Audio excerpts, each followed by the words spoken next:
Hi everyone, we are back with another war video today, and this is going to be war number 12 of season 44. I am under the weather right now, so sorry about the voice or if I cough at all while making this video. We are going up against a former alliance of mine, DSVG, so shout out to Mangog, who was my officer while I was there, and he's still there, and then Mank the Madman, he was in my pod while I was at DSVG. We're going to be bringing Kate, Quicksilver, and Nimrod this war. And to start, we're going to take this Kindred on path 5 with Kate. We've done this before, so we're going to do what we typically do. Power start 1. We're going to bait a heavy without triggering dexterity at the start, so we're not going to use our evade counter to start. We're just going to take a hit into block. There goes the heavy.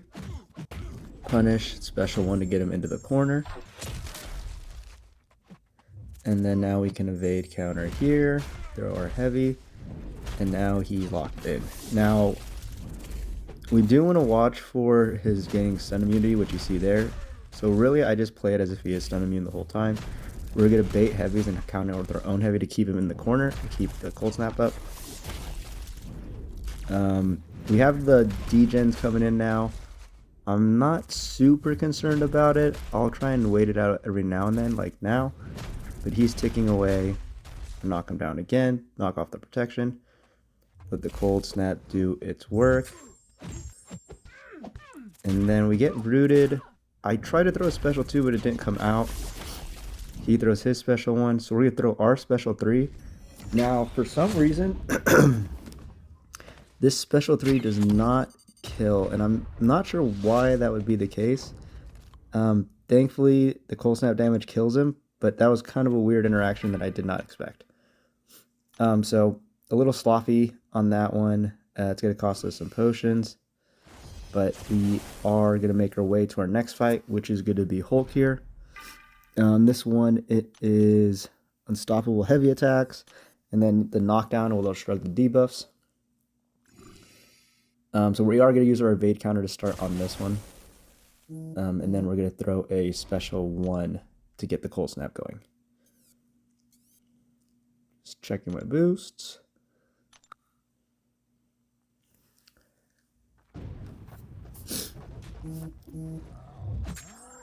Alright, so we do the evade counter.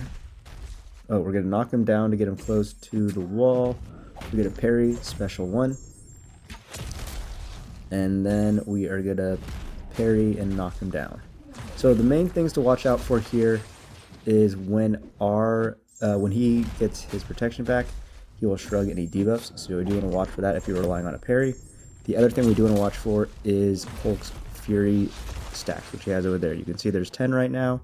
If he gets to 15, he'll go unstoppable, which if we have the slope, it's not a big deal, but you just want to make sure you're aware of it. But as you can see, Kate doing plenty of damage there to get out of that fight very quickly. Our next fight is going to be Domino here. Again, going up path 5. I ranked up Nimrod for this. I'd been debating taking him to rank 4 for a while, so I figured I should just do it this war just to be safe. And so we're going to do a little combo. Parry one more time. We want to get close to our 8 armors. We get the intercept though. Light intercept. Parry one more time. We got the 10. Throw the special 2. And this is going to do, obviously, a ton of damage. Almost done. Protection comes back. We're going to bait the special just to be safe. Here, I could have probably just comboed with the protection up. We're going to light intercept, though, and end the fight.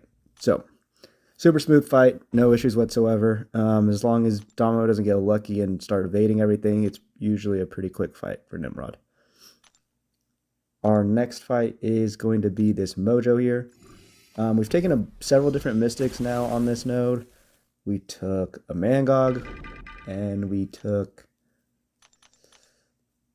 maybe took Kindred on this node. We've taken several mystics, though, with Kate here. She works really well. So the plan here, similar to the other ones, we're going to bait a heavy and punish and throw our special 1. And then we're going to use our evade counter, because for the intercept to count on Kate's evade counter, you do need them to do a medium attack from far away. So if they just do a light attack at the start here, it will not count. So, and obviously we don't want to trigger dexterity when at all possible. We're going to take most of the specials into block. So we evade the heavy without triggering dexterity, full combo into our special 1, get the cold snap up. We're now going to use our evade counter, heavy attack to get in the corner. Again, bait specials to take it all into block. Back at another special 1 already. Use our evade counter, knock him down. We could have waited on the evade counter because now the protection's back up, but it's not a big deal at all. You can obviously dex out of the tail end of his special 1 as well, which allows us to heavy counter to keep him close to his corner. But we get the intercept there, knock him down. The cold snaps are melting him at this point, and we're going to combo into the relic, and that's going to be it for Mojo. So really happy with that fight, super smooth. And no issues at all. Next is this Mangog here. I haven't taken Mangog on this specific node with Quicksilver before, but I've taken him on node 46 several times, and that one's a lot more dangerous than this one, so not really worried about this fight at all, to be completely honest. But the plan is to make sure we keep our withers up just so we're reversing his power gain. We're going to throw 2 special 1s and then a special 2, which we should be at terminal velocity at that point, and have a lot of whiplash built up by then. So as you can see, we're reversing his power gain, so if we don't hit him for a while, he'll go below bar power. So we're going to throw our second special 1. And I believe we're going to end up knocking him down at some point with a heavy. Oh, there I was super late with my heavy. Thankfully, we didn't get punished. Not that we would have died from it, but yeah, that was obviously super late. But we're building up the velocity. We're at terminal velocity. We're going to full combo into our special 2. And that is going to be it for Mangog. The 78 whiplash is obviously plenty of damage. Now, our next fight, this fight, a bunch of things go wrong. Controls seem to work incorrectly, the node seems to not work correctly, and just there's a lot of things that go wrong here. Now, I dueled Morbius a bunch of times before this, and the main thing you just wanted to watch out for was his medium dash, which goes unblockable, right? Besides that, not a lot of things going on here. Now, this is hazard shift, so as a tactic attacker, once I get, I think, 3 debuffs up, I should be preventing damage over time effects on me.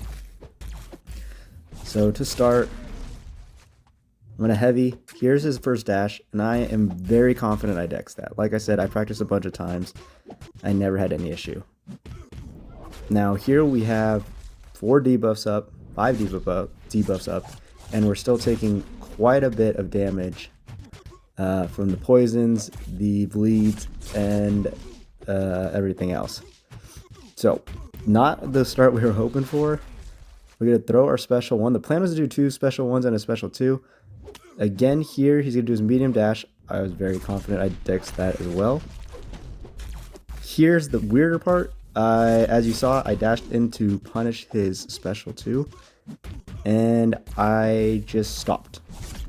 Not really sure why Quicksilver decided to stop mid-medium attack, but yeah, as you can see, the controls on this fight are completely all over the place. Things don't seem to be working right. I apparently am unable to dodge his medium attack this whole fight. So at some point you're going to see I adjust, and I just stop trying to dodge his medium attack, and I just try and intercept it. But all those combos 08 and everything, we get pushed to our special 3, which is clearly not what we want to do. And because Quicksilver cannot miss once over 300 velocity, I can intercept Morbius's medium dash. So that's how I'm going to play the rest of the fight. Here we get the bleeds go through on a special 2, which I did not know that happened. So now we're at 5% health. Things are looking pretty bad. The other part that is concerning, so here we're going to try and get that intercept like I said. Now here I want to explode the Whiplash, but I also want to make sure it kills. And I was very nervous that we wouldn't have enough that would kill. We lose all our debuffs and then we would just instantly die. So here we're going to throw it, 67 Whiplash, and he dies. We get out of there. Yeah, obviously that fight was awful. Multiple bugs seem to be occurring. I couldn't dex the unblockable attacks for any reason. I stopped halfway through a medium attack for some reason. So yeah, the fight was a complete mess. We thankfully saved ourselves though and clutched it. And this is a very close war at that time too. So next, and our last fight of the season, is this Mysterio here on 49. I think I've taken it 4 times this season at this point. I've taken node 49 most of the wars at this point. So yeah, we're not going to gain power. We want to make sure we get to 300 velocity. That way we can hit him when he throws a special 2. Here I'm pushing to a special 2. The other big part of this fight is obviously watching out for brute force. So here he's being a little hesitant to throw a special 2, so I'm going to keep doing just short amount of combos. We have our over 300 velocity, so now we can fully combo and not have to worry about it. And as you can see, we're just going to let our Whiplash expire when they do, or burst them when we want to. No reason that you need to build up a ton for any reason here.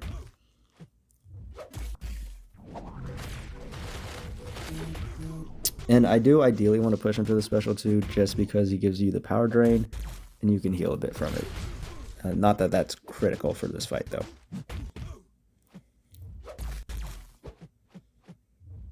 So bait this special 2 out.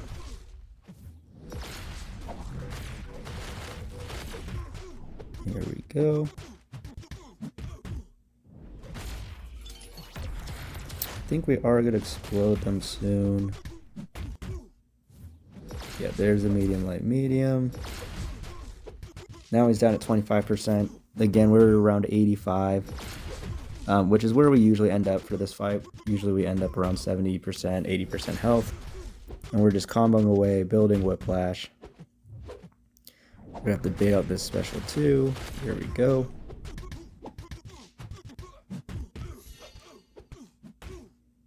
Relic. Medium, light, medium. He throws a special 1, so we're going to do a little bit more combos while it's about to expire, and that ends the fight.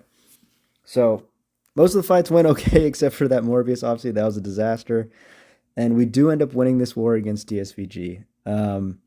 We really need this win to give ourselves a chance at Masters. But unfortunately, it was not enough. We did end up, I think, 4th in P1, so the 24th best alliance. So a disappointing season for us. The matchmaking was a little weird with the other alliances, but that's just kind of how it worked out this season. Looking at my stats for the season, the season record was 85-1. So pretty happy with that. Obviously the timeout against Quicksilver was very unfortunate for several reasons. Mainly it was my own fault because I assigned it.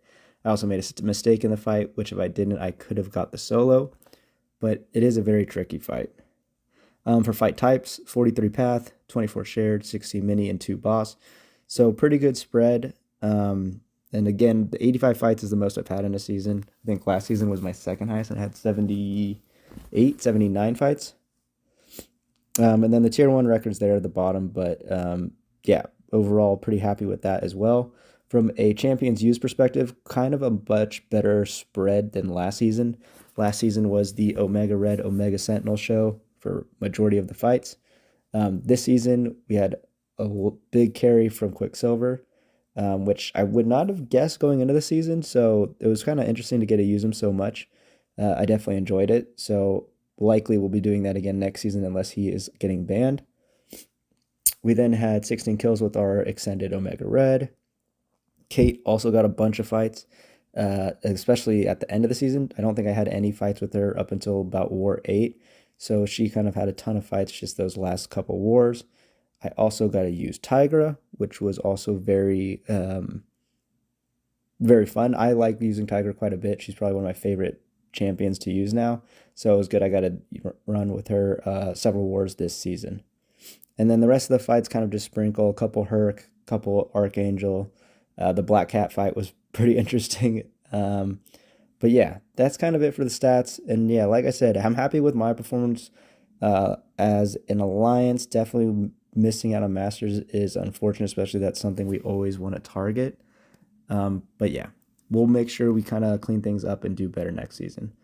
But that is going to do it for this video. Thank you for watching.